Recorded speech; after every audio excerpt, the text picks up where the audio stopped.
Senhoras e senhores, boa tarde. Reiniciando os trabalhos do workshop, vamos formar a mesa do terceiro painel. A palestra é normatização da fiscalização do excesso de peso veicular no Brasil, questões atuais. Convidamos para compor a mesa do painel 3 o mediador Maurício Ameon, o palestrante Rony Barbosa, conselheiro do Ministério dos Transportes, Força e Aviação Civil no CONTRAN, o senhor Newton Gonçalves dos Reis, NTC e Logística,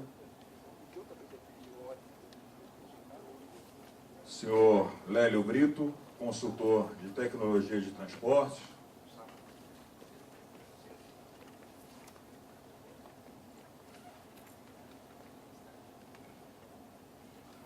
o senhor Renato Barbosa, Associação Nacional dos Usuários de Transporte de Cargas, ANUT,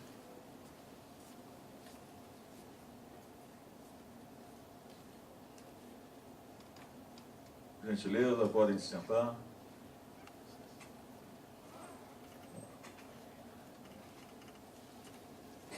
Com a palavra, moderador do painel 3, o senhor Maurício Ameon. Boa tarde a todos. Mais uma vez agradeço a presença dos senhores, os componentes da mesa. Painel 3, a normatização da fiscalização do excesso de peso veicular no Brasil, questões atuais. Nós vamos abrir com a palestra do Dr. Rony.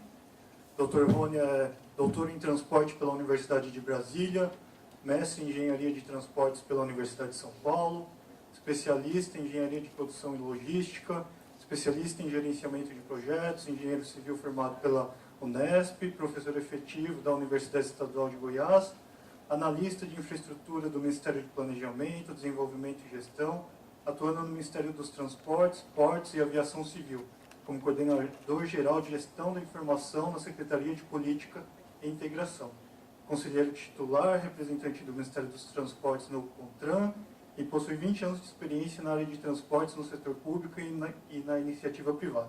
Por favor, doutor Rony.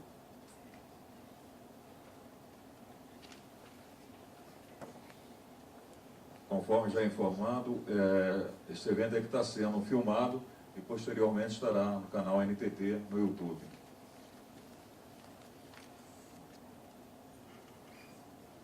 Boa tarde. Boa tarde a todos. Gostaria de cumprimentar todos os presentes aqui, na pessoa do professor Newton, que é uma pessoa que eu tive a oportunidade de aprender muito, ainda quando estava em São Paulo. Lá foi um grande colaborador com os trabalhos de pesquisa que a gente pode desenvolver lá, e continuo aprendendo muito com ele também, e tendo a oportunidade de trabalhar juntos em algumas questões aqui. E na pessoa dele, cumprimento todos os presentes aqui. Hoje eu vou compartilhar com vocês aqui um pouquinho dessa experiência que a gente já tem aí ao longo de quase 10 anos no CONTRAN, 9 anos já de CONTRAN. Afastei apenas por um ano quando estive no DENATRAN, trabalhando junto com outros colegas que estão aqui presentes também. Mas a atuação foi mais no Ministério dos Transportes e participando ativamente dessa questão regulatória. E também desenvolvendo pesquisas nessa área, né? Esse painel 3, nós vamos tratar aqui da questão da normatização da fiscalização do excesso de peso veicular no Brasil.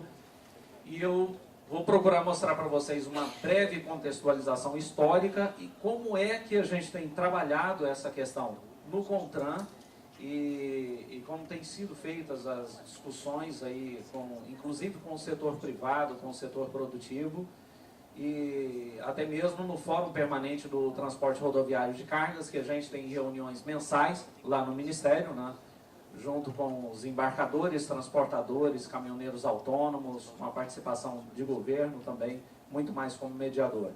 Tá? Bom, em relação ao aspecto regulatório propriamente dito, a gente pode definir a questão da competência normativa a partir das regras gerais estabelecidas no CONTRAN, no caso do artigo 99, estabelecendo os limites de pesos, dimensões, tolerâncias estabelecidas pelo CONTRAN, né, a competência regulatória do CONTRAN. No artigo 100, que trata da questão da lotação, PBT, peso por eixo, CMT, também regulamentação CONTRAN.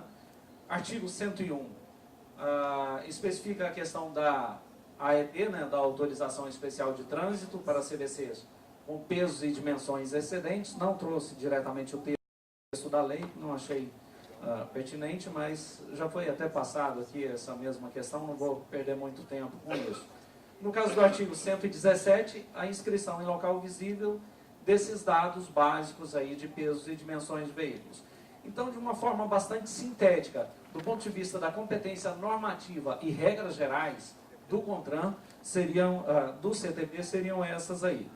No caso da fiscalização, o que nós poderíamos destacar aí? Quem é que tem a competência legal para fiscalizar? PRF, de uma forma geral, não específica no CONTRAN, no CTB. No artigo 24, os órgãos executivos de trânsito dos municípios. E no artigo 21, ficou errado isso aí, tá? Os órgãos executivos rodoviários de trânsito dos estados e da União dos Estados e dos Municípios, no artigo 21, tá? Vou pedir para fazer essa correção depois aí. E no artigo 24, os órgãos executivos de trânsito dos municípios. O artigo 280, né, ele define quem é o agente de trânsito ou a autoridade por ele designada. No parágrafo 4º, as polícias militares rodoviárias também teriam essa competência fiscalizatória. Especificamente, de forma mais explícita no CTB, essa competência seriam no artigo 21 e 24, dos órgãos executivos de trânsito rodoviários da União, Estados e Municípios e dos órgãos executivos municipais. Tá? Bom, com relação à questão da imposição das penalidades, a infração por penalidade, a penalidade e a medida administrativa, essa é a previsão legal, tanto na questão da aplicação por excesso de peso, desacordo com a AET ou ela vencida, ou excedendo a capacidade máxima de tração. E no artigo 257, as penalidades impostas ao condutor, proprietário de veículo, embarcador, é a questão da responsabilidade solidária, que também é tratada aí nesse artigo 257. E o 275, o transbordo de carga excedente, ele define como é que são esses critérios para transbordo de carga. A regulamentação básica do CONTRAN, a esse respeito, ela está na 210, a 211 e a 258. Basicamente isso aí. Tá? As outras que vêm aí, e vocês vão perceber que é uma grande quantidade, o que, inclusive na minha opinião, gera uma certa insegurança jurídica, tanto para quem está fiscalizando, quanto para nós mesmos no CONTRAN, porque sempre está chegando alguma proposta diferente, e é complicado a gente analisar isso com a devida profundidade que requer, conversar com todo mundo que deveria de fato conversar, né? E para isso a gente tem as câmaras temáticas, né? Principalmente nesse aspecto aí dos limites de pesos e dimensões na resolução 210, né? A 211, a questão da AET, e a 258, a tolerância na pesagem. E a gente vai passar um pouquinho mais sobre essa questão aí. A resolução anterior, logo a partir do Código de Trânsito, na regulamentação do CTB, foi a resolução número 12, né? E, posteriormente, em 2006, veio a resolução 210, tratando dessa questão dos limites de pesos e dimensões. A 210 já revogou a 212 na ocasião, né? Tiveram algumas outras aí alterações, várias alterações na 210, como vocês podem perceber. E eu até identifiquei algumas questões ali que a gente ainda precisa revisar. Eu acho que essas resoluções, elas precisam ser consolidadas e atualizadas para a gente minimizar a possibilidade de eventuais conflitos de norma, até dentro da própria resolução, com essas alterações sucessivas, em vez de você ter uma nova resolução consolidada. Bom, No caso da resolução 211, ela veio substituir a resolução 68. Da mesma forma, nós temos aí algumas delas revogadas, e olha só a quantidade de alterações que nós tivemos, inclusive alterações recentes, três esse ano, e a gente vai ver inclusive alguns desses detalhes aí. É claro, a legislação ela não pode ficar engessada também. Você tem aí a atualização, inclusive estava citando ainda há pouco o artigo 6º lá da 211, né? Ele dá essa flexibilidade para que você atualize a norma conforme os novos modelos de veículos, e isso tem sido feito. Essas resoluções aí, as últimas ali, a 640 e a 663, elas tratam justamente dessa questão de uma nova composição que veio aí, e a gente vai falar um pouquinho mais aí sobre elas também, que é uma questão polêmica, talvez quebrar alguns mitos aí, ou pelo menos tentar e trazer a discussão. Bom, a 258, que trata da tolerância, ela também teve várias alterações aí, principalmente naquela questão da contextualização ali dos 5%, 7,5% na pesagem por eixo, né, que nós tivemos que vir prorrogando sistematicamente até a consolidação posteriormente com a lei dos caminhoneiros dos 10%. E aí entra uma outra questão também que é importante a gente trazer para o debate aí sobre como é que nós fizemos a regulamentação dos 10% sem ter um impacto direto sobre a infraestrutura, mas alterando apenas os limites entre multar e não multar. Ou seja, a questão seria meramente financeira. O governo deixou de arrecadar uma parcela. Em relação à questão de infraestrutura, isso aí a gente vai discutir agora. Bom, o Luciano falou ainda há pouco para vocês sobre a questão metrológica e deixou bem claro também a competência do CONTRAN para regulamentar a tolerância. Tolerância é diferente de regulamentação metrológica. A regulamentação metrológica, ela trata da precisão de equipamento na medição. Quando a gente fala de tolerância, não é aquela margenzinha para ele colocar uma carga a mais, não. Existem erros que nós chamamos de erros acidentais. Nós fizemos vários testes lá, inclusive junto com o Inmetro, eu participei de vários testes, e alguns erros a gente consegue mapear. Nós identificamos, inclusive, acompanhamos até o carregamento da carga, perfeita em cima, mas estava dando excesso no eixo, né? Se ele eleva um dos eixos, sempre quando ele retorna, nunca ele vai voltar com a mesma pressão sobre o pavimento. E aí eu já tenho uma redistribuição da carga. Esses são apenas alguns dos exemplos de erros acidentais que não são uma culpa direta do transportador, certo? Ou até mesmo do embarcador, se na origem ele está carregando dentro dos limites legais de peso bruto total e fez uma distribuição ali equânime da carga. Então, a tolerância ela vem para corrigir ou pelo menos evitar uma autuação indevida, né, ou injusta em cima do transportador. Bom, nesse caso aí, bem claro, a questão da competência do Inmetro e o CONTRAN. Na verdade, o CONTRAN, ele traz os normativos do Inmetro para dentro da regulamentação de trânsito. Bom, aí está a questão, onde é que nós achamos aí, na época, o pulo do gato para a gente não gerar um impacto sobre o pavimento. Tá? Os limites de tolerância na pesagem por eixo, aí nós temos 5%, 7,5%. Como é que nós diferenciamos isso? Quando a tolerância passou para 10%, a situação anterior era 7,5%, né? Quando nós passamos para 10%, quando era 7,5%, qual era o limite de tolerância para transbordo? Ou seja, a partir de quando eu retiro a carga sobre o pavimento? 12,5%. Era 5% acima do 7,5%. Tá? Então, o que nós fizemos? Nós não mexemos no transbordo. Ele permaneceu em 12,5%. Ou seja, não há acréscimo de carga sobre o pavimento.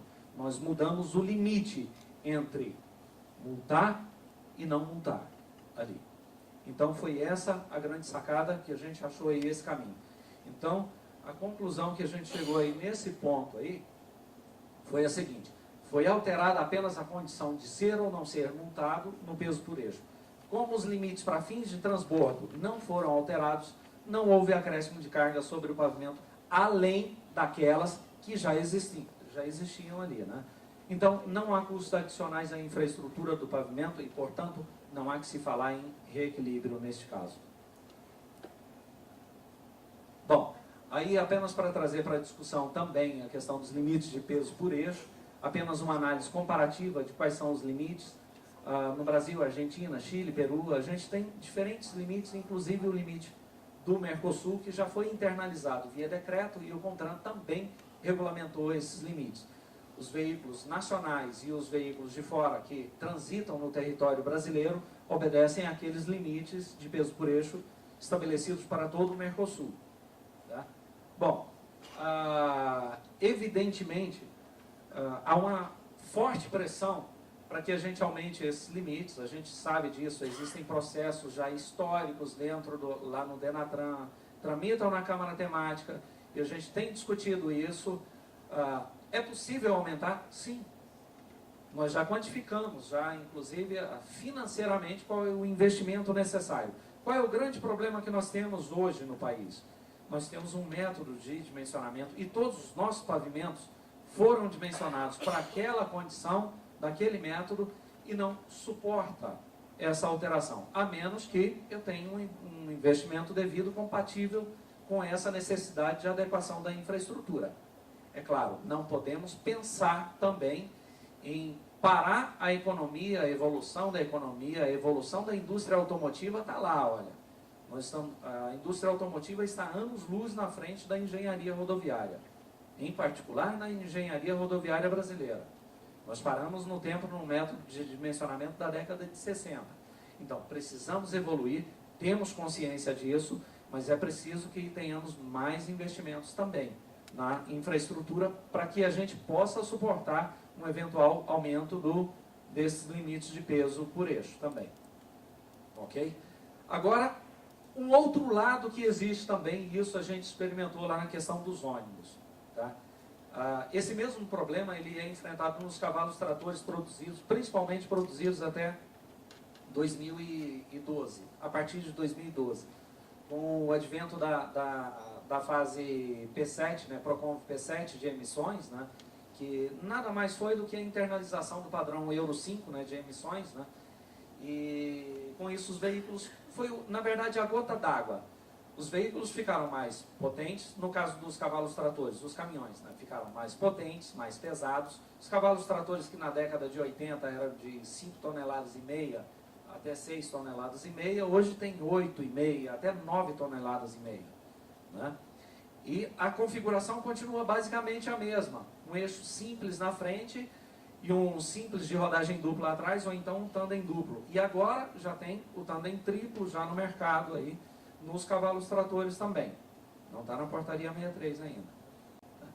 Bom, mas olha só a evolução por imposições legais que aconteceu no caso do transporte dos ônibus. Normativos do CONTRAN, ANTT, CONAMA, acrescentando dispositivos necessários.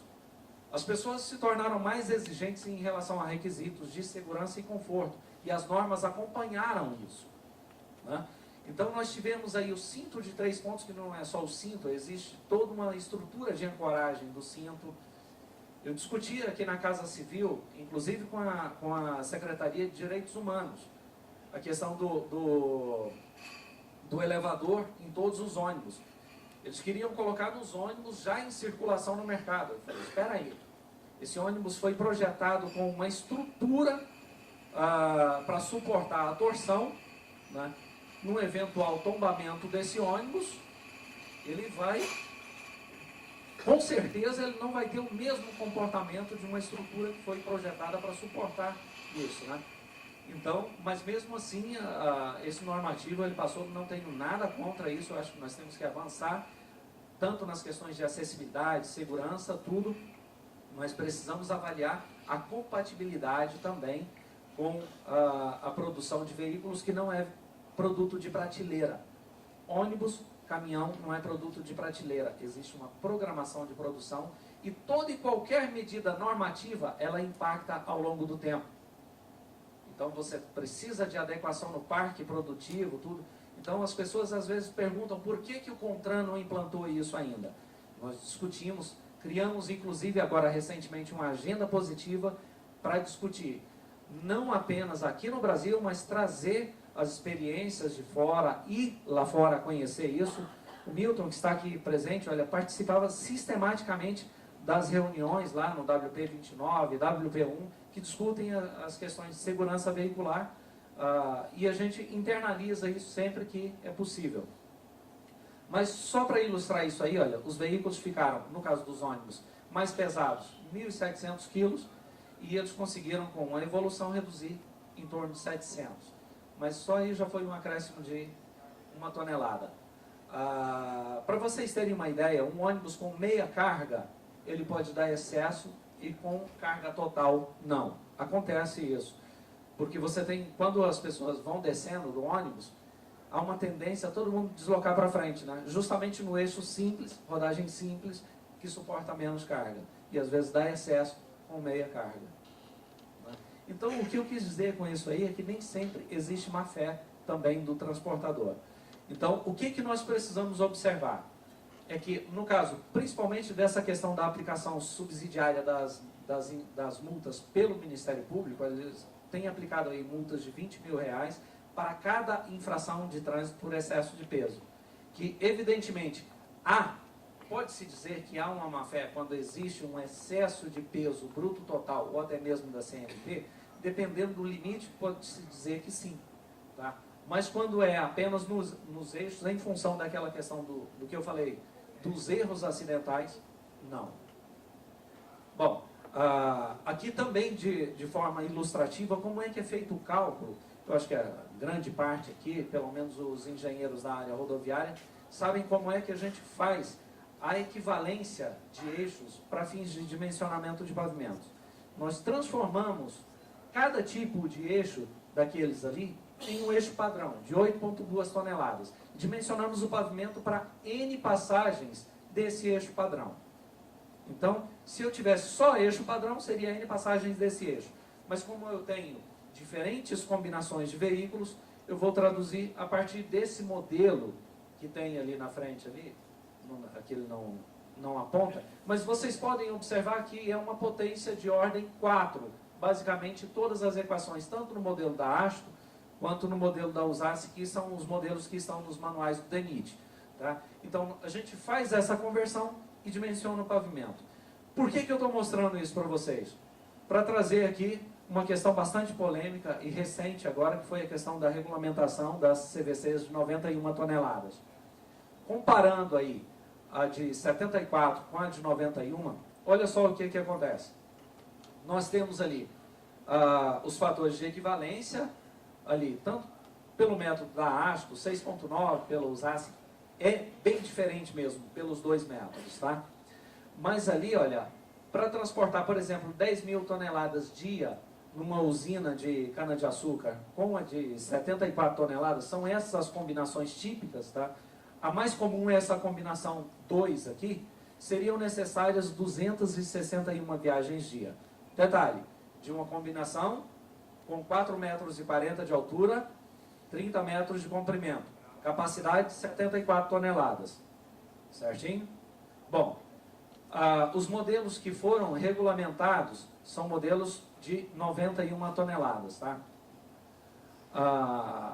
Uma intermediária de 82 toneladas e meia também. A de 91 é de cima e essas daqui como um modelo de transição, para que ele pudesse usar até chegar no triplo. Na renovação da frota, ele tivesse também a possibilidade de usar alguns tandem duplo aqui, certo? Para otimizar o aproveitamento da frota dele.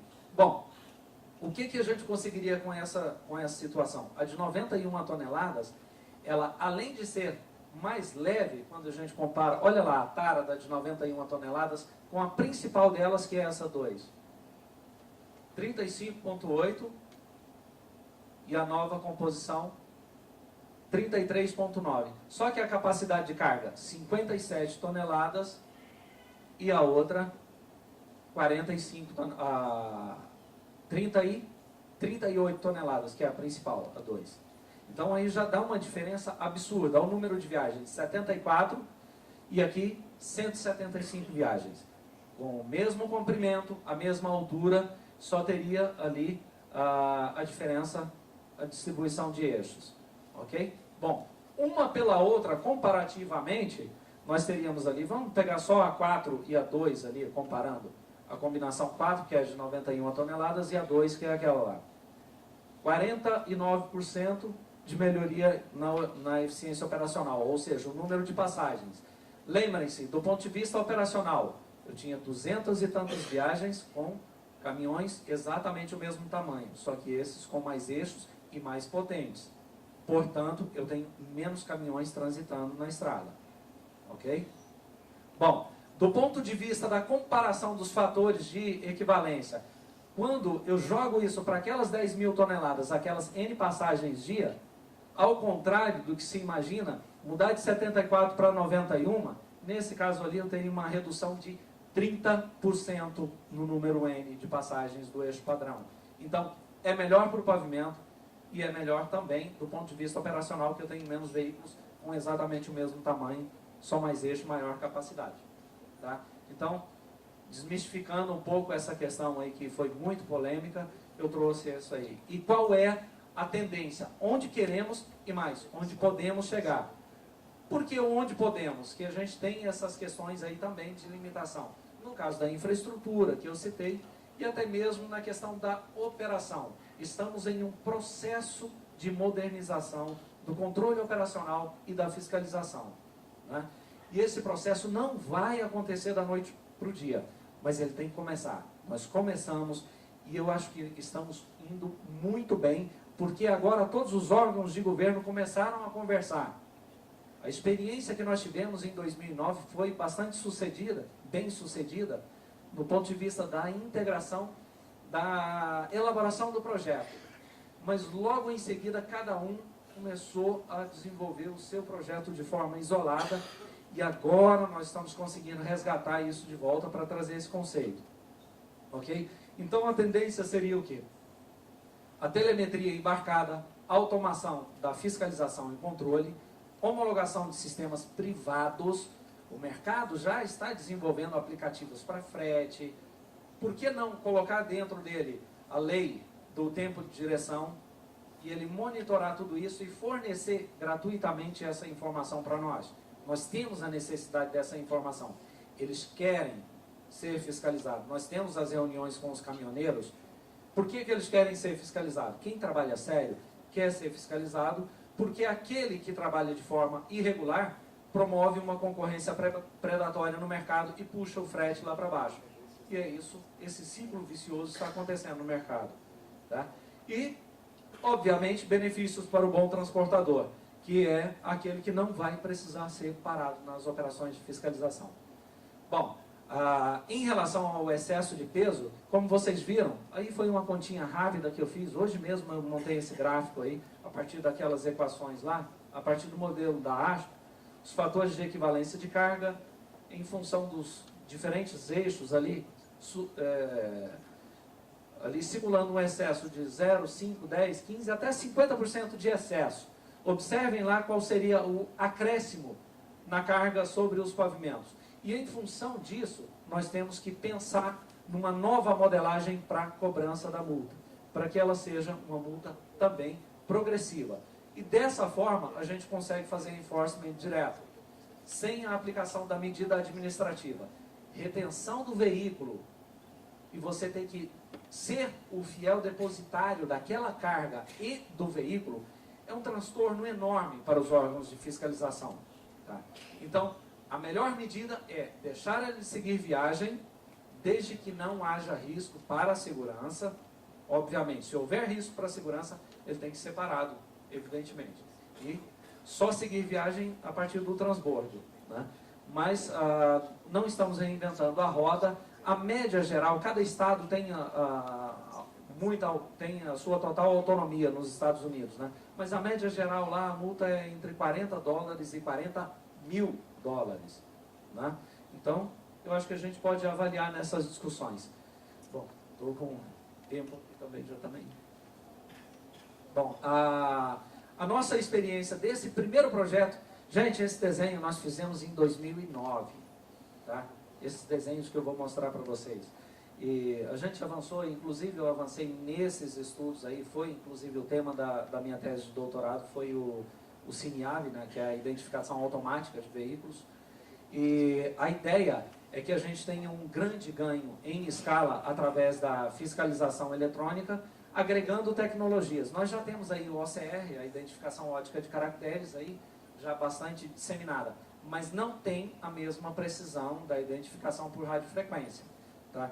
Então, a nossa proposta é que a gente tenha a pesagem dinâmica, fazendo o enforcement direto, né, a fiscalização direta, que seria, entre aspas, aí, um radar de pesagem.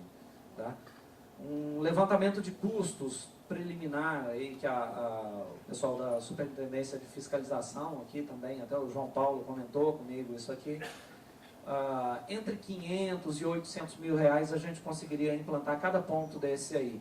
Ao passo que nos PIAFs, estourando ali R$1 milhão ali para uma estrutura. Claro, se você tiver que fazer um pavimento de concreto, uma extensão aí de 100 metros, você pode ter um custo um pouco maior, mas ainda muito longe dos 15 a 30 milhões, dependendo das dimensões de um PIAF, né?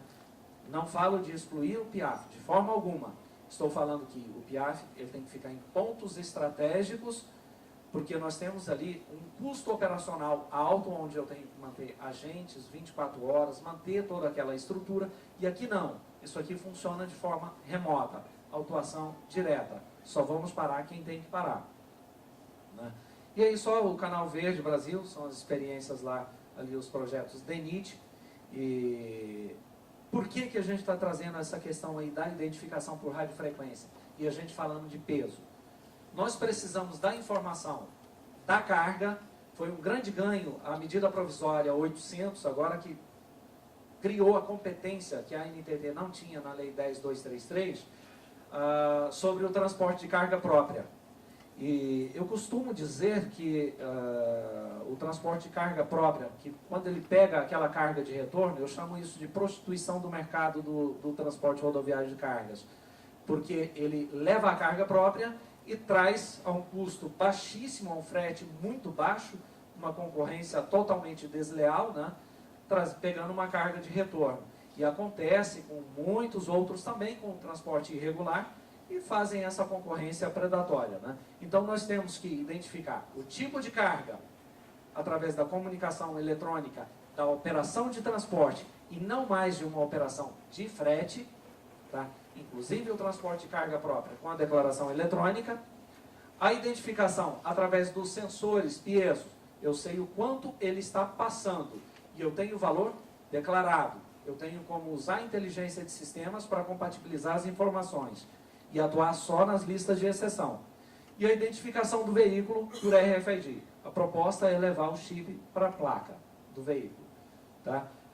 Esse desenho, por incrível que pareça, também é de 2009, onde a gente parte desde a coleta automatizada de dados, integração de bases de dados, e vocês viram a semana passada a gente lançando o novo BIT, o Banco de Informações de Transportes, que nada mais é do que uma plataforma de integração entre as bases de dados do Ministério, de todas as vinculadas e de todas as áreas compatíveis do governo federal que quiserem se integrar. Então aqui nós temos o grande sistema transportes com as bases dentro do BIT e o intercâmbio de informações com o Sistema Nacional de Trânsito através do Renavan e CINIAV, EPL e as áreas de inteligência da Polícia Federal, Receita Federal e outros órgãos de governo. Esse é o futuro do BIT. E é claro, de repente a gente pode até, para a questão de não ter que trabalhar com grandes infraestruturas, ter essas informações na nuvem. Esse aí é o desenho do CINIAV. Tá? Um desenho esquemático do CINIAV. Aqui eu tenho os pontos onde eu tenho as várias leitoras espalhadas, tanto pelo setor privado quanto pelos órgãos integrantes do Sistema Nacional de Trânsito. Se eu tenho um controle no meu condomínio ou na entrada de um shopping ali que está usando padrão CINIAV, como eu estou lendo a placa do veículo, a tag é uma identificação universal. Eu contrato o quê? Serviços, mercado, mexa-se, desenvolva soluções. Algumas já existem e muitas outras ainda não. Tá? Mas elas estão mapeadas já, essas oportunidades. Então, O Estado recebe essa informação. Se um veículo roubado entrou no shopping, entrou no condomínio, onde ele passar e tiver uma leitora, a lista de exceção está sendo passada para os órgãos de inteligência, para as forças policiais, Receita, quem tem que fiscalizar dentro da sua competência. Lista de passagem são os dados para fins estatísticos e de identificação. Na entrada do condomínio, lá na praça de pedágio, onde eu tenho serviços agregados ali. E é claro, essa informação vai ser usada conforme vocês podem observar. Tem o verde, o amarelo, o vermelho, onde tem roubo e furto, base de exceções, e a área de inteligência no sentido estrito. Claro, Receita Federal, Polícia Rodoviária Federal, ABIN, Ministério da Defesa, por questões mais estratégicas. Bom, a janela de oportunidades que nós temos para o novo CINIAV seria sair do modelo antigo, que seria a tag semiativa, onde tem uma identificação total ali do veículo e envolve um processo bem mais complexo e com uma vida útil abaixo de 5 anos, custo de 50 a 80 reais, para um modelo de tag passiva na placa com maior eficiência, que são os modelos mais novos de tags RFID, em torno de R$1, e ele usa a própria estrutura da placa para amplificar o sinal. Detalhe, essa tag semiativa, a capacidade de leitura aí em torno de 8 metros, tá? E já tem testado já com chip na placa, usando a estrutura com leitura de 100% a 18 metros de distância. Sem falar que a vida útil, como ele não tem bateria interna, é a vida útil da placa. Tá? Então, o que a gente conseguiu mapear como janela de oportunidades aí, o Brasil está inadimplente com a implantação da placa Mercosul. Argentina e Uruguai já implantaram. A ideia seria a gente já colocar o CINIAV na placa e na troca para o padrão da placa Mercosul, a gente taguear 100% da frota brasileira. Então essa é a proposta e integração total das informações e dos órgãos que compõem o governo federal aí. E é claro, essa integração ela já está acontecendo não apenas entre o governo federal, mas as receitas estaduais já estão atuando já de forma conjunta com a NTT, e a gente tem esse compartilhamento de informações. Esse é o caminho, gente. Pelo menos o que eu, humildemente, modestamente, consigo apresentar para vocês como uma proposta aqui para a gente poder dar mais um passo na evolução desse modelo. Não apenas na fiscalização de peso, mas de todo o processo de controle, fiscalização e de planejamento de transportes. Eu coordeno a área de gestão da informação do Ministério dos Transportes. Se vocês me perguntarem quanto é que transporta de carga geral no Brasil, a resposta é, não sei. A gente tem por exclusão. A gente sabe o quanto chega nos portos, em todas as estruturas de terminais. Mas, de cada carga, a gente sabe um pouco. E aí, como a gente sabe o total, o resto é carga geral, é aquilo lá, e a gente sabe de onde está indo, de onde está saindo, para onde está chegando. Mas com esses modelos, a gente consegue ter a matriz origem e destino de cargas no país em tempo real. Basta querer fazer. Obrigado, gente. É isso.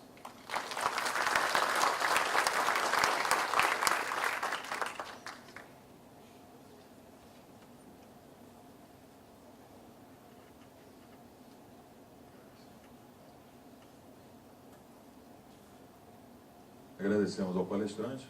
Informo a mesa que ainda temos 30 minutos para ser utilizado para as considerações, debate e perguntas da plateia. Agradeço ao Dr. Rony. Vamos abrir os debates. Primeiro o Dr. Neuto, representando a NTC Logística. Meus amigos, uma boa tarde a todos. É com prazer que eu compareço a esse seminário da NTT. Eu, que já sou um pouco antigo nesse setor, eu acompanhei lá na década de 70 a implantação da pesagem dinâmica, né, das balanças da Siemens, e agora tenho o prazer de acompanhar uma nova etapa que ora se inicia. Dizem muito que transportador é contrabalança, né? Mas na verdade a gente tem que apoiar, né, qualquer sistema, qualquer processo que venha para aperfeiçoar a fiscalização de carga. Por quê? Porque além de isso contribuir para menor custo de manutenção dos caminhões e para menores índices de acidentes, isso tem um efeito muito grande sobre a concorrência do setor. Aquela concorrência predatória que acontece porque o caminhão está levando mais carga do que ele devia levar, e com isso menos caminhões transportam menos carga, e com isso o que acontece? O frete vai lá embaixo. Na hora que aparece a balança, todo esse ciclo se repete. Bom, o Rony já falou tudo o que tinha que falar, de maneira que sobrou pouca coisa para mim. Eu lembraria a ele que já existe dentro do Denatran um processo de consolidação dessas resoluções, que estão bastante mexidas, né? A gente que mexe com isso todo dia, às vezes se perde, né, de tanta alteração que acontece, esquece de alguma delas e no fim, né, as coisas saem erradas. Gostaria de lembrar também, em termos de multa progressiva, que de certa forma ela já existe, né? Porque você começa multando 200 quilos, 200 UFIRs por 5 UFIR por 200 quilos ou fração, em cargas até 600 quilos, e acaba multando 50 UFIR por 200 quilos ou fração, quando essa carga chega a 5.000 quilos. Eu cederia um pouco mais só no artigo 257 do CTB, né, que é aquele que estabelece as responsabilidades pela multa de excesso de peso. Eu, na verdade, nunca gostei muito desse artigo. Achei ele muito complexo, muito complicado, muito difícil de ser aplicado na prática. Então, diz lá o parágrafo 4º, o embarcador é responsável pela infração relativa ao transporte de carga com excesso de peso nos eixos ou no peso bruto total, quando simultaneamente for o único remetente da carga e o peso declarado na nota fiscal, fatura ou manifesto for inferior ao aquele aferido. E leria também o parágrafo 6º. O transportador e o embarcador são solidariamente responsáveis pela infração relativa ao excesso de peso bruto total, e não, veja que não fala em peso por eixo, se o peso declarado na nota fiscal, fatura ou manifesto for superior ao limite legal. Bom, notem o seguinte, que ele está comparando laranja com banana, né? Porque para poder comparar essas duas coisas, você precisaria saber a tara do veículo, né? E somar isso com o peso declarado na nota fiscal e aí poder comparar. E a gente que lida com o JARE, Junta Administrativa de Julgamento de Infração de Trânsito, a gente fica completamente vendido. Por quê? Porque as autuações normalmente, né, não têm o peso na nota fiscal, ou quando tem o peso na nota fiscal, não tem a tara, então você não tem como comparar. Tentando dar uma hermenêutica nisso aí, uma interpretada, veio a resolução 547. Então, ela diz assim, se o único remetente e o peso declarado inferior ao ferido, o responsável é o embarcador. Se o remetente é único e o peso declarado é superior ao limite legal, há uma solidariedade. Então, o que está fazendo aí o DR de São Paulo? O que está fazendo a NTT? Ele, quando é o único remetente, está multando o embarcador, porque aí não tem erro, né? Aí ou ele é solidário ou ele é o único responsável.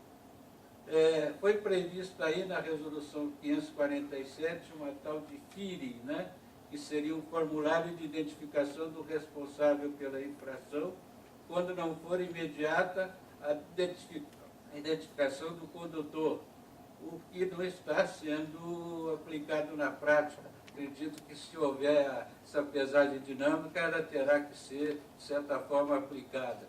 Mas isso não é bom para o transportador.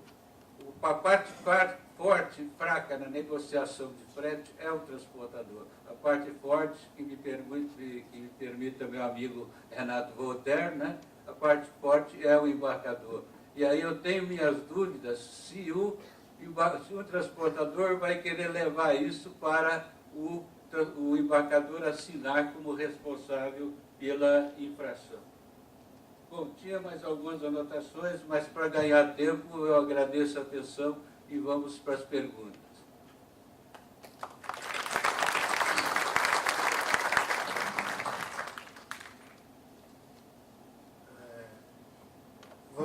passo ao nosso próximo debatedor, Dr. Lélio Brito, consultor de tecnologia de transportes.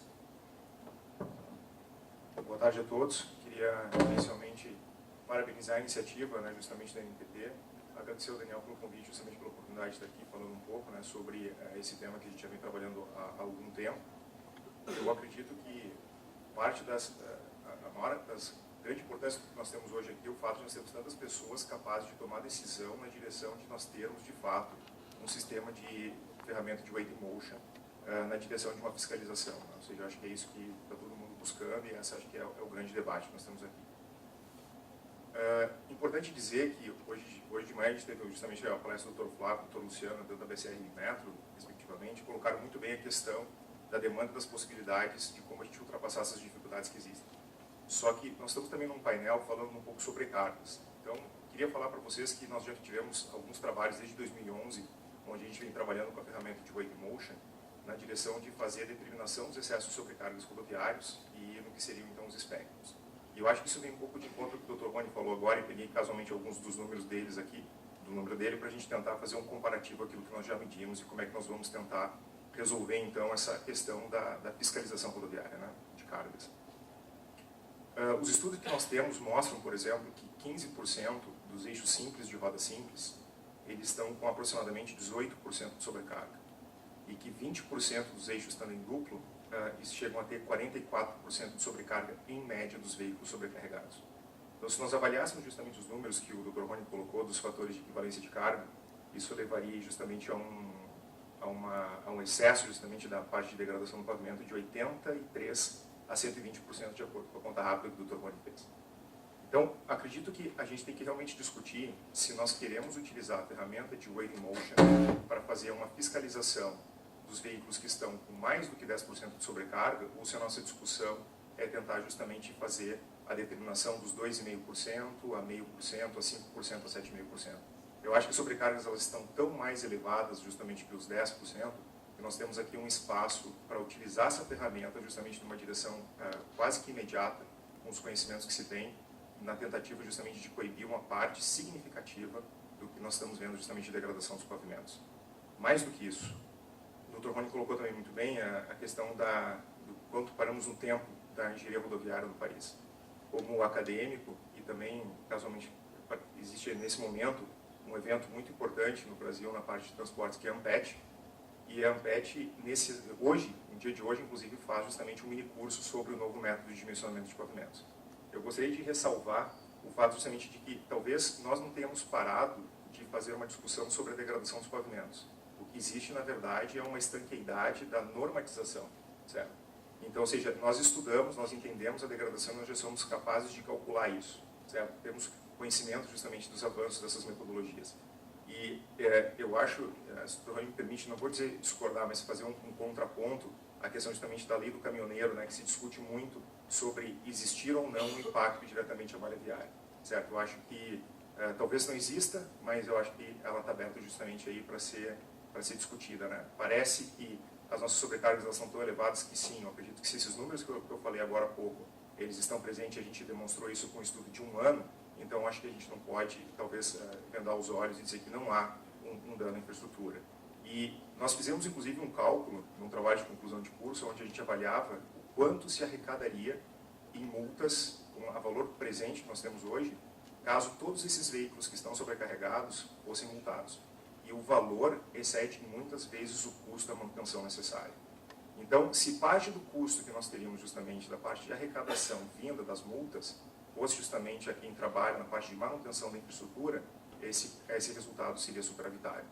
Então, há que se discutir na questão justamente da necessidade de fazer essas mudanças de legislação e ressalvar um aspecto ainda mais importante, dentro dos aspectos da engenharia rodoviária, no que se refere ao dimensionamento do pavimento. Hoje nós temos um limite do Tribunal de Contas da União que não permite nós fazermos dimensionamento de pavimentos para vias sobrecarregadas. Então nós ficamos aqui numa dualidade, Como é que nós podemos justamente não deixar de visualizar que existe uma sobrecarga, mas nós não podemos dimensionar os pavimentos para isso. Então há de se fazer alguma coisa, Ou seja, precisamos tomar uma decisão se a gente vai realmente de imediato passar justamente a coibir esse excesso ou se nós vamos passar a modificar a legislação para poder dimensionar os pavimentos para as cargas que rodam. Então, acho que a discussão ela está justamente aí em pauta, né? Ainda nessa direção, eu acho que a gente precisaria fazer um olhar justamente sobre a questão da variação dos eixos. Fiquei muito grato de ver justamente, o doutor Rony também colocou isso na apresentação dele, né? Ou seja, será que deveríamos aumentar os limites de cargas rodantes hoje no país? Ou seja, os veículos estão tão mais preparados para isso, os aumentos das questões de segurança. Isso sempre é um assunto bem delicado de ser tratado. Mas eu acho que a gente precisa justamente tentar entender o quanto da sobrecarga que nós precisamos coibir e o quanto da sobrecarga existente nós precisamos regulamentar. Certo? Acho que é o ponto ótimo aí que está em discussão, né? Então, também dentro desses números, que a gente, dentro desse projeto que nós já fizemos justamente essa visualização dessa variação de sobrecarga em rodovias, o que nós medimos foram, em média, os eixos simples de rodas simples com 7 toneladas, os eixos simples de rodas duplas, né, no caso o eixo simples de rodas simples regulamentado 6, a gente mediu em média com 7, o eixo simples de rodas duplas, que é regulamentado com 10, nós medimos em média com 12, o tandem duplo, que é regulamentado em 17, nós medimos em média com 24, e o tandem triplo, que é regulamentado em 27 toneladas e meia, nós medimos com 35. Então, ou seja, eu acho que são esses números que estão justamente aí presentes de discussão. A ferramenta Weighing Motion, quando nós falamos, ela já tem justamente no ambiente internacional, através do POST 323, um nível de regulamentação sobre qual ferramenta pode ser utilizada para nível de fiscalização. Então, existe sim, já, digamos, disponível para que nós possamos nos embasar, pelo menos, né, uma regulamentação de qual é a precisão necessária de ser atendida. Se nós estamos falando de uma imprecisão de 7,5%, que é mais ou menos os números que nós trabalhamos hoje, será que esses 7,5% não nos atenderiam em termos da necessidade da nossa sobrecarga? Então, será que nós realmente precisamos trabalhar com as ferramentas de Weighing Motion como ferramentas seletivas? Ou será que nós colocarmos as margens devidas, né, dos 10%, a gente já não pode trabalhar ela como uma balança que é capaz de multar? Já que a gente não quer, de repente, ser tão preciosista em multar quem está com 0,5% de excesso. Nós queremos multar quem está com excesso com mais do que 10%.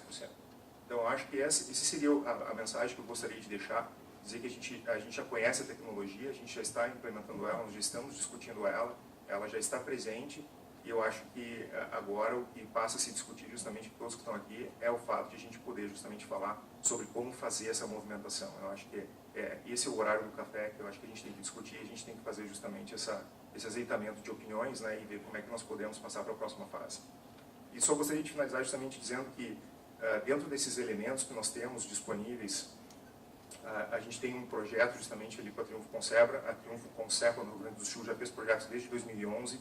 Eles têm alguns relatórios dentro das verbas de RTT da NTT que já estudaram essa questão justamente de pesagem de movimento. A NTT é precursora justamente também junto com vários outros órgãos aí na fomentação dessas pesquisas. Então, você já está dentro da própria NTT parte dessas bases de conhecimento. E a Consebra hoje tem um projeto na intenção de fazer o que seria, no caso, uma tomada de subsídio para fazer um posto de pesagem de alta velocidade. Não apenas uma balança seletiva, mas utilizar realmente um posto que possa fazer a multa a partir justamente da velocidade operacional da via. E esse projeto não é sobre desenvolvimento de equipamentos, esse projeto é sobre desenvolvimento de uma metodologia, sobre uma conceituação, é sobre a discussão das margens que se tem e justamente da estrutura que se precisa ter justamente para conseguir fazer essa ligação que nós temos entre leitura de placa, entre órgãos de controle, entre a questão da LTMC, a questão justamente das placas de veículo e todos esses outros sistemas. Então, eu gostaria justamente, acho que de parabenizar mais uma vez essa iniciativa. Espero justamente que a gente tenha frutos, né, desse encontro hoje, que a gente percebe justamente que nós temos a disponibilidade dessa sala hoje, com as pessoas que estão aqui dentro, elas têm total condição de fazer uma alteração nessa direção, certo? Basta justamente a gente conseguir fazer a reunião da forma correta, certo? Muito obrigado.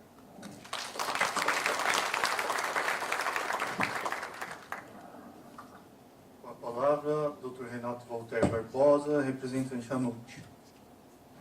Bom, boa tarde a todos. Está forte isso, está poderoso. A maioria do pessoal me conhece como Renato Voltaire. Eu sou Barbosa também, aí eu fico satisfeito que eu sou parente, então, do Rony, que fez hoje um show didático com muito conteúdo, mostrando essa evolução da questão da pesagem. A NUT se sente muito honrada de estar aqui, parabeniza a ação dessa discussão da NTT. Eu fiquei impressionado, eu já estive nesse auditório aqui muitas vezes e raras vezes eu vi esse auditório tão lotado, com tanto interesse.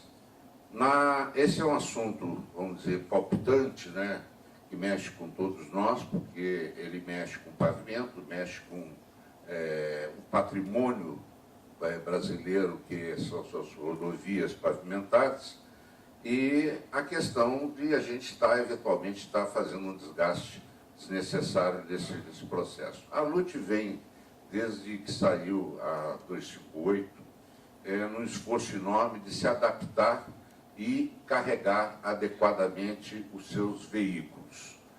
Todo o problema, e muitas vezes nós somos, nesse processo, acusados de sobrecarregamento, na realidade é pela total impossibilidade de cumprir à risca aquilo que veio lá atrás na 258.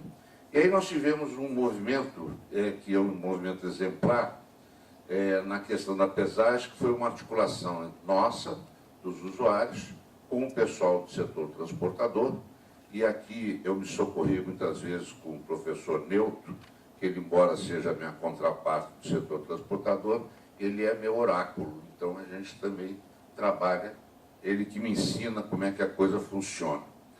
Nesse processo, e também o governo, o Rony também trabalhou muito nisso, e esses números que ele mostrou aí são absolutamente verdades. Com esses e com essas tolerâncias, nós estamos minimamente conseguindo trabalhar depois de muito esforço. E qual é a nossa dificuldade? É que a nossa atividade como usuário não é transportador. Nós sabemos produzir aço, sabemos fazer cimento, sabemos fazer petroquímico, sabemos fazer fertilizante, sabemos fazer agronegócio, mas nós não sabemos transportar. E, em discordância aqui com o professor Neuto, que embora seja meu oráculo, ele diz que eu sou a parte mais forte, mas na verdade não é não. Eu sou sempre a parte mais fraca, inclusive porque eu pago a conta de tudo. Né? Eu pago a ele, pago na balança, pago na pesagem, eu pago a conta sempre. E na realidade, como é que eu vou, sendo o embarcador, que a minha atividade é uma atividade produtora, ou importadora ou comercial, ser responsável em carregar adequadamente o caminhão? Se eu não sou, a minha atividade não é especializada em caminhão. Os meus engenheiros lá da siderurgia são especializados em fazer aço. Quando chega o veículo, eu não sei se o veículo chegou adequado, se ele é o veículo certo, eu contratei uma transportadora, a transportadora chega lá com um semi-reboque, o pessoal olha e diz assim, bonito, ele está novinho, bacana, bota na balança, pesa direitinho, pesa na balança de eixo, pesa direitinho, chega lá na balança rodoviária, dá problema. Por quê? Porque nós não tem um técnico meu viajando junto com o transportador. Eu não sei o que acontece no meio do caminho.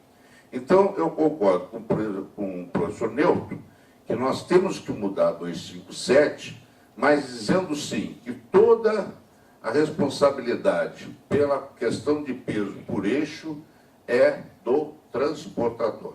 Esse é um pleito nosso. Eu sei que nós temos aqui, vão ter várias pessoas que podem ser contrárias contra isso, mas o nosso esforço a estatística que foi aqui hoje apresentada,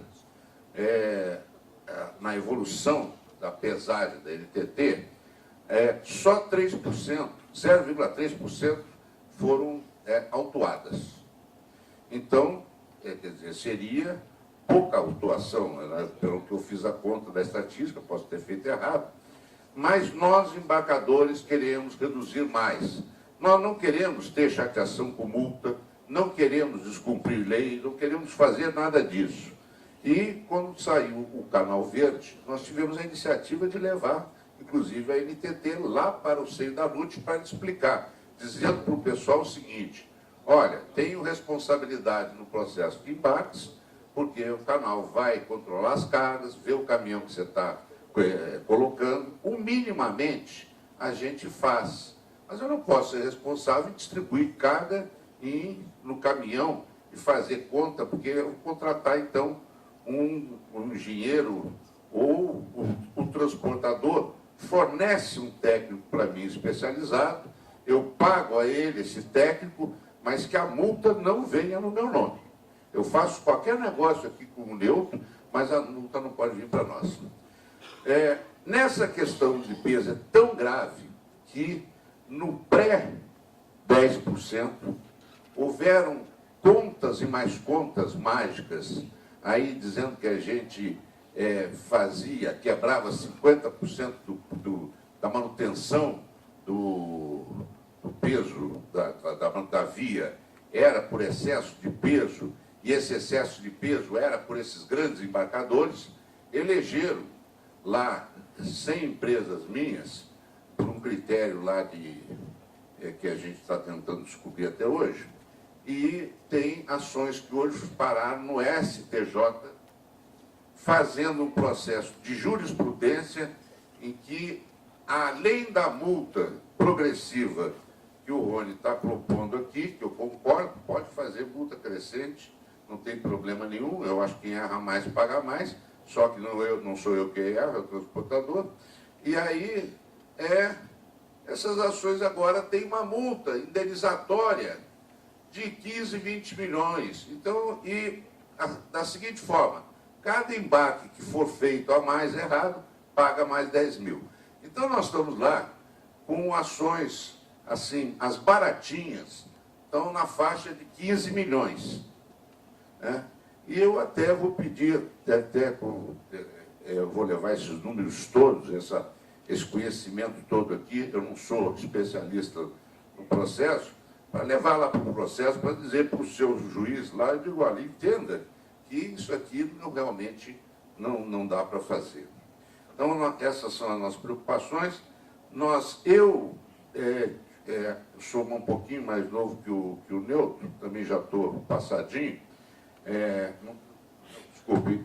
Aí, na realidade, o que acontece é que eu vi uma iniciativa lá atrás, há uns 10 anos, do Centran, em que eram 200 balanças e 2 bilhões de reais, alguma coisa desse tipo. Por isso até eu perguntei antes que ele ia pagar a conta, e não havia orçamento na União, e eu acho que as coisas andaram muito aquém do que era de ser feito. O que eu vi aqui hoje e senti, estou com aquela sensação que eu vou levar lá para a minha turma, que agora vai. Quer dizer, eu acho que agora a coisa evoluiu de uma forma tal, nós já temos tecnologia bem mais avançada que naquela época, então esses 10 anos fizeram muita diferença, né? Eu fiquei só um pouco aqui em dúvida nessa questão metrológica de o que pode estar aprovado ou não estar aprovado nessa primeira balança dinâmica, né? E também elogiar essa iniciativa do Canal Verde, porque o que nós queremos é carga andando. Quanto mais fluxo para nós, melhor. Nós não queremos, só para deixar claro, nem frete barato, nem caminhão superlotado, nem motorista sem dormir, nem nada que seja contra. Nós queremos logística competitiva. Então, nesse processo, a nossa posição é essa. Mais uma vez, parabenizar a NTT, e essas seriam, vamos dizer, as considerações que eu teria a fazer. Obrigado a vocês.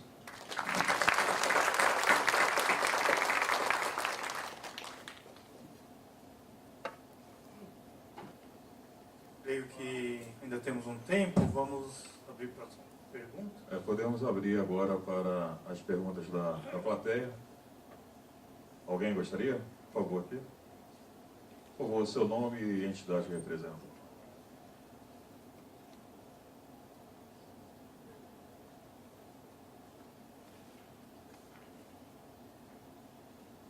Bom, Luciano Demetrio, tive a oportunidade de fazer uma apresentação ainda há pouco, responder sobre o comentário aqui do nosso debatedor sobre a balança seletiva, né?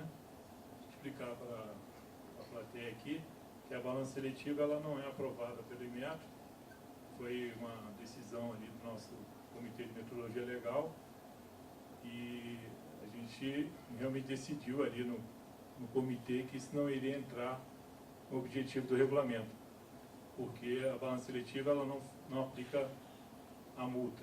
A multa é aplicada com base na balança de fiscalização. E outro comentário é que foi dito que existe tecnologia considerando o COST para multa de trânsito. O COST, pelo nosso conhecimento, também não é utilizado para multa de trânsito, é para monitoramento de peso em rodovia.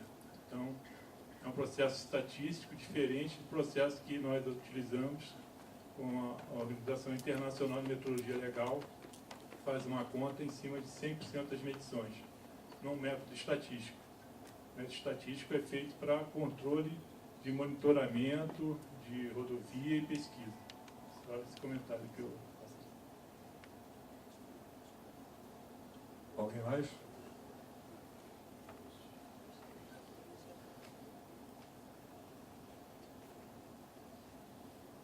Gostaria de ver mais debate aí entre os debatedores, isso sim, viu? Mas Alfredo Pérez, apenas para ressaltar o seguinte: ao longo do tempo nós vamos sempre ver, e vimos durante todos esses anos, transportador e embarcador pedindo PBT maior, comprimento maior, altura maior, tá? E liberdade de trânsito nas rodovias. Nós temos atualmente, nós começamos, quando a gente fala em trem tipo, como o Rony falou, né, que foram utilizados para fazer a rodovia e tal, era um caminhão trocado, né? Hoje nós estamos aí com 91 toneladas. E temos pleitos para que nem precise de AETs para circular em pista simples. Então a gente também tem que lembrar o seguinte: qual vai ser o limite que os órgãos rodoviários vão ter com relação à segurança no trânsito? A gente tem que ver também que carros, né, também ônibus, circulam também nas rodovias. E nós precisamos ter a preocupação de qual o nível de tráfego que esses caminhões e trens e tudo mais vão ter para circular. Atualmente, o Código de Trânsito prevê o seguinte, que as AETs poderão ser dadas pelos órgãos com circunscrição sobre a via.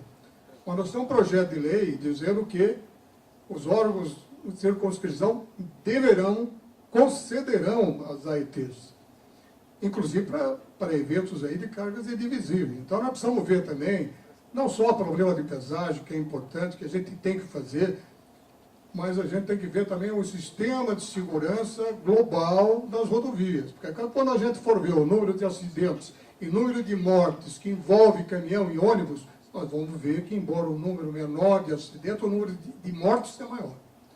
Com relação à argumentação do nosso querido Renato, a gente tem que dizer o seguinte: essas multas que ele está falando de excesso de peso, tranquilamente não foram aplicadas por órgãos rodoviários, foram aplicadas pelo Ministério Público. Né? E foram aplicados na base, lá no setor de pesagens, principalmente nas áreas das usinas. Não é caso aqui, porque nunca vai chegar a esse limite. O problema que nós temos entre o embarcador e o transportador é o seguinte, que o preço da carga no destino, principalmente em casos de commodities e tudo mais, para chegar no porto, tem que chegar num preço que seja competitivo para a exportação. No meio fica o transportador. É aí que o Neuto diz o seguinte: é a parte mais fraca, é onde se baixou o preço da commodity tranquilamente, onde vai baixar o preço é o transporte. Então, felizmente, a gente tem que ter aí os órgãos do governo que tem que ajudar a mediar o interesse tanto do embarcador, como do transportador, com o proprietário, com o fabricante de veículos, e achar um meio termo que garanta não somente a segurança no transporte, mas também a segurança no trânsito, que a gente não pode esquecer o número de mortes que envolve e o custo desses acidentes para toda a sociedade. Era isso, presidente. Obrigado. A mesa para a resposta. Só fazer um adendo, explicar aqui em 3 minutos o case, esse que está no STJ. O que aconteceu na realidade não foram atuações nas fábricas, nem de madeira, nem de cana, que são casos específicos. O que aconteceu foi o seguinte, que o Ministério Público entrou nessa questão por uma ação, por uma iniciativa de preservar o ativo público, e descobriu que o DENIT tinha deixado de enviar 350 mil notificações e autuações de multa, porque o contrato que tinha com o Correios deu um probleminha lá de Lava Jato, e aí, na época, os contratos não foram, as multas não foram enviadas para as empresas. Então, as empresas não podiam nem fazer uma recorrência administrativa, nem fazer uma defesa judicial, porque não sabia nem que existiam. O que a gente recebeu foi uma ação direta do Ministério Público, dizendo que aquelas 300 mil multas tinham causado um dano que eles diziam que era de 50% da verba do DENIT para a recuperação das rodovias brasileiras. E essa briga vem se desenrolando e está hoje no STJ, e a brincadeira lá, como eu estou falando, a mais baratinha é 15 milhões. Eu acho que vai ter empresa aí que vai ter que, não sei como é que vai sair disso, porque esse troço judicializou na mais alta corte. Só para esclarecimento desse imbrógliozinho que ele está passando. Bom, doutor Alfredo, o senhor comentou sobre a questão da AET. Eu já tive a oportunidade, já recebemos inclusive da assessoria parlamentar do Ministério para análise do novo texto do marco regulatório. Tá? Evidentemente, algumas coisas como essa que o senhor citou nos preocupam, sim, porque a ideia, pelo menos do que nós temos discutido, o professor Newton, inclusive, participa de um grupo na Câmara Temática de Assuntos Veiculares que está discutindo os critérios de homologação de novas combinações, que é o que eu citei de uma regulamentação mais detalhada do artigo 6º lá da Resolução 211. Né? Mas eu aproveitei a oportunidade de uma revisão no final do ano passado da Resolução 211 e eu inseri lá um parágrafozinho lá de última hora para regulamentação do padrão da emissão de AETs no país. Então, isso aí já tem justamente a intenção da gente estabelecer um padrão para tirar essa discricionariedade excessiva de alguns órgãos e, por outro lado, não deixar que a AET seja um mero instrumento cartorial. Tá? Então, ele não pode ser uma mera burocracia, um carimbo apenas ali, onde alguém possa criar alguma dificuldade, sabe-se para quê. Então, nós precisamos torná-la cada vez mais séria, que seja um instrumento sério, e a ideia é fortalecer e estabelecer esse padrão. Tendo esse padrão, nós teremos uma maior segurança jurídica, tanto para quem transporta, para quem embarca, quanto para o órgão que tem o seu exercício de poder de polícia administrativa na fiscalização do efetivo cumprimento da AET. E é claro, quando a gente estabelece esses critérios eles têm que ser cumpridos à risca. Então, quando se exige estudos, exige uma responsabilidade de quem está realizando esses estudos. Nesse aspecto, eu acho que é positivo, sim, a gente conhecer quem faz os estudos. Nesse ponto, eu acho que o marco regulatório é bastante positivo. No caso das CVCs, por exemplo, o senhor citou de 91 toneladas. Com os critérios tão rigorosos que nós colocamos lá, DENIT e Ministério dos Transportes e a ANTT, com certeza, obedecendo todos aqueles critérios que nós colocamos na resolução, não tenho a menor dúvida de que as de 91 são mais seguras do que as de 74.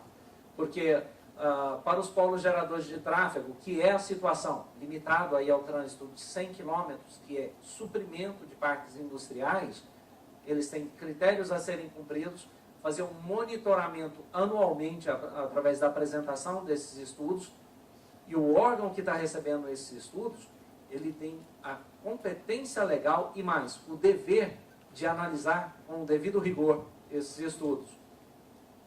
As dimensões são as mesmas da de 74, como eu disse, altura e comprimento.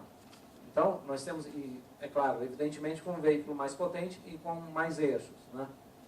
Mas a ideia é que, a partir das combinações de 57 toneladas, a partir de 57, para esses polos geradores sejam exigidos esses estudos também. Nós temos alguns casos emblemáticos, aí não vou citar aqui, mas de estradas vicinais, onde não se exige esses estudos, acessos diretos a rodovias federais. Aí nós temos aí na BR-010, aí no Maranhão, não vou citar nome, mas todo mundo já sabe onde tem tritrem acessando diretamente de estrada vicinal a BR. Por quê? Não existe um embasamento legal para que o DENIT exija esse tipo de estudos. São de 74 toneladas. É isso. Agradecemos as respostas e abrimos para mais uma pergunta do painel. Boa tarde, meu nome é Luiz Ângelo, eu sou consultor na área de operações rodoviárias e, coincidentemente, eu fiz parte da equipe do Centrão no segundo plano diretor de pesagem e, mais coincidentemente, eu fiz parte da equipe que desenvolveu o plano diretor, o primeiro plano diretor em 1976. E algumas coisas que eu vi, eu quero só ressaltar, o doutor Alfredo já tocou bastante em alguns pontos que eu ia colocar, mas algumas coisas que me dão um arrepio, posso deixar de comentar. Foi dito aqui em algum momento, eu não sei se exatamente nesse painel, nos anteriores, que se todos os veículos que estavam com excesso de peso fossem multados e fossem recebidas essas multas, o problema é só multar é muito fácil, receber, que é uma parte mais difícil, daria para pagar a manutenção e ainda sobraria dinheiro. Eu acho que nós não estamos aqui para fazer negócio com empreiteiro ou com serviço de conserva e manutenção. A intenção não é essa. A intenção é que se tenha excesso zero. Porque estão se esquecendo que esses excessos causam acidentes, cujo valor é muito maior, o custo do Brasil é muito maior do que o custo de manutenção de uma rodovia. Então, fazer essa comparação direta, manutenção e multa, eu não acho muito adequado. Outro aspecto, eu vou bem que misturar os assuntos, porque tem outras pessoas que estão envolvidas também nessa coisa. Depois eu vou falar do Centrão, para responder o que foi dito aqui. O pessoal confunde muito tolerância com precisão. Eu gostaria até que o Luciano, que ele pudesse explicar um pouco melhor para o pessoal que faz essa confusão. Tolerância é uma coisa e precisão de equipamento é outra. O que é feito não é uma tolerância. Quando você dá uma tolerância no resultado de uma medida. E o que o CONTRAN faz não é dar uma tolerância, ele aumenta o limite de um determinado percentual. Então não vamos confundir tolerância de uma medida com o aumento do limite. O limite foi determinado por lei e o CONTRAN dá um aumento de 5%, 7,5%, 10%, 12,5%, o valor que ele lá determinar, sem nenhum estudo, que, aliás, naquela greve de 1900 e pouquinho, que foi feita, até hoje nós estamos aguardando que se faça um estudo para saber qual é realmente a tolerância, se é que esse nome deve ser dito, qual é a variação que os limites de carga devem ocorrer, e até agora a gente não conseguiu ver nenhuma coisa concreta.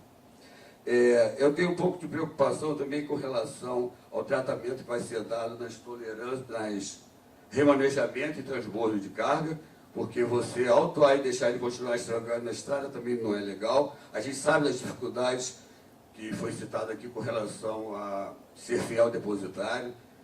Foi feito há muito tempo atrás, ainda no DNR, um estudo, inclusive até para se fazer uma concessão, uma privatização, não seria bem uma privatização, mas que as empresas privadas fossem responsáveis pela guarda desses veículos, tal a dificuldade que a gente tem, principalmente com carga perecível, que a gente teria que ter várias infraestrutura para poder reter essas cargas.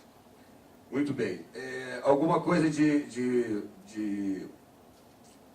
situação de segurança na área de fiscalização, é só lembrar que para poder autuar numa área com velocidade diretriz, lembrar que, por questão de segurança, toda a área de fiscalização não pode ter mais do que 60 km por hora. Então, a legislação, o CTB, teria que mudar também isso aí, é uma preocupação. E nunca esquecer o seguinte, O que prejudica o pavimento é peso por eixo, tá? Tem gente que se preocupa muito com o PVT. E agora só uma única pergunta. Aonde no mundo a gente faz multa ou faz autodifração, que no multa é autodifração, com a velocidade diretriz da estrada, da rodovia, que eu não conheço? Outra coisa. Nós somos os países mais avançados nessa área e a tecnologia de 10 anos para cá ainda é muito pouco tempo para ter evoluído. Porque um programa desse não leva menos do que 20, 30 anos para se consolidar. Agradecemos a manifestação, passamos para a mesa para as suas considerações. Bom, só respondendo objetivamente aqui, alguns pontos foram colocados. Essa questão do aumento de tolerância, ela foi amplamente discutida na Câmara Temática, tá? E quando chega para o CONTRAN, já tem todo um devido processo instruído. Essa questão da mudança para os 7,5%, de 5% para 7,5%, de fato, na época isso foi bastante conturbado isso. Eu não participei da primeira alteração. A partir daí vieram as prorrogações, né? Mas a efetiva execução dos 10%, ela se deu, primeiramente, em cima de estudos que foram realizados em campo. Então, foram realizados estudos, sim, e aí foram mapeados os erros, chamados erros acidentais, que eu citei aqui. Erro de balança é diferente de erro acidental. Erro de balança eu preciso considerar com base na regulamentação metrológica do Inmetro. Os erros acidentais que eu citei, que é, por exemplo, a questão de uma má distribuição da carga ali, e nós acompanhamos uma boa distribuição da carga em cima, mas mesmo assim estava com excesso no eixo. Nós temos uma configuração muito complexa da frota de veículos brasileiros, inclusive a legislação permitia algumas adulterações que nós começamos a coibir de forma sistemática no CONTRAN. Mas eu não posso simplesmente falar para aquele que fez dentro de um embasamento legal vigente uma alteração, eu não posso pedir para ele agora retornar o veículo à configuração que estava. Então nós temos essas questões complexas na frota brasileira que acabam resultando nesses erros acidentais que chegam de fato próximos aos 10%. Tá? E nós constatamos isso em campo, em algumas medições. E é claro, hoje existe uma imposição legal do limite de 10%, que foi Congresso. De onde surgiu a proposta, não sei. Tá? Mas é fato que cabe-nos regulamentar esses 10%. Questão do transbordo de carga, eu não falei de forma alguma, fazer de forma sem levar em consideração a questão da segurança. Não nos preocupa os pequenos excessos, até mesmo porque os caminhões, eles são dimensionados com uma certa margem de segurança aí. Nos preocupa, sim, os grandes excessos. Esses são prejudiciais tanto para a segurança quanto muito mais danosos para o pavimento. Tá? Velocidade, eu acho que aí nem vem a questão de discutir isso. Tem muito se discutido sobre a questão polêmica aí da velocidade do percurso, né? Antes de discutir se vamos ou não autuar pela velocidade média de percurso, é preciso definir o conceito de segmento homogêneo, porque se esse segmento tiver características diferentes, eu não posso considerar uma velocidade média de percurso. Bom, mais alguma questão que ficou aí sobre a questão de alteração, de limite de peso, não sei?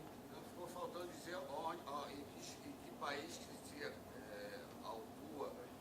Só um instantinho, por favor. Algum que aplica enforcement direto? Ou que é? Tá. Existe, salvo engano, a República Tcheca, só que eles já consideram a tolerância um pouco maior. Eu acho que nós podemos avançar. O ótimo é inimigo do bom. Então, eu acho que nós podemos avançar. E tanto na questão metrológica, né, estávamos inclusive conversando isso antes aqui com o Luciano. Nós precisamos que o Inmetro nos diga esses equipamentos para fazer a fiscalização direta, eles suportam qual a tolerância? Beleza. Nós temos os PIAFs, onde eu faço uma medição de precisão em pontos estratégicos. E só o fato de já termos uma melhor distribuição das operações de pesagem ao longo da rodovia, já vai coibir os grandes excessos, e é aí que a gente quer chegar, pelo menos nesse primeiro momento. Eu estou satisfeito. Agradecemos, então, a manifestação e ao moderador para as considerações e agradecimentos. Quero agradecer mais uma vez aos debatedores, ao nosso palestrante. Creio que é um privilégio para a NTT ter uma mesa composta por pessoas de tão alto gabarito.